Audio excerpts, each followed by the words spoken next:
AIDS really hit the community like a bombshell.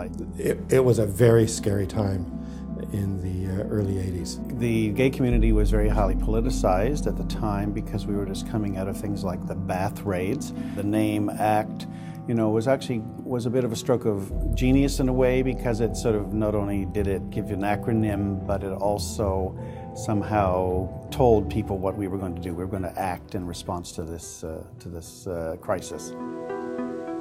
AIDS, or acquired immune deficiency syndrome, is a fatal disease that destroys the body's natural immune system, leaving the person open to illnesses most of us have no trouble fighting off. ACT was, I think, the vehicle that people turned to, that the city turned to be the connection to the community that was being impacted by AIDS. People who have unprotected sex are at risk for AIDS. That's the simple fact of it. If you're going to share needles, the way to protect yourself against HIV is to clean it.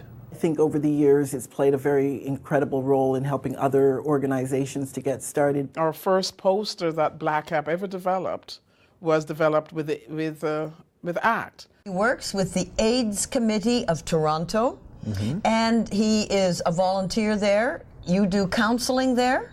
Yes, I'm an AIDS support counselor. I'm actually a staff person there full-time. ACT was the place that had the information, the knowledge, the skills around AIDS, and was very welcoming to ethnic groups, diverse groups that didn't have the knowledge, the skill, the means, the access to funders. We also got involved in ACT through women. Women was now the other emerging population, and a group started, and out of that became Voices of Positive Women. There's part of the work that they do that is care with people who have HIV. But there's also the work that I work with them on and focus on, and that is the prevention and education. And that is crucial.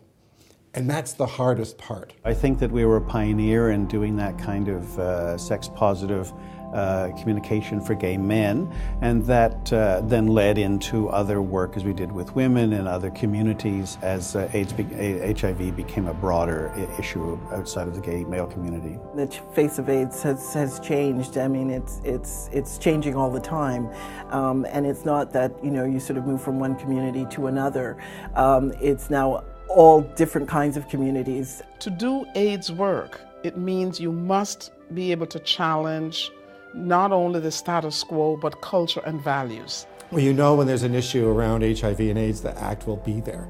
That the individuals as well as the organization has always taken a clear role in activism. We have to really remember that we wouldn't be here without the real guts and courage of those 10 volunteers who saw a need for this organization at a time when there was a lot of panic, when there was a lot of misinformation, when there was no resources and support, nowhere for them to go, that they had a vision of an organization that would be here.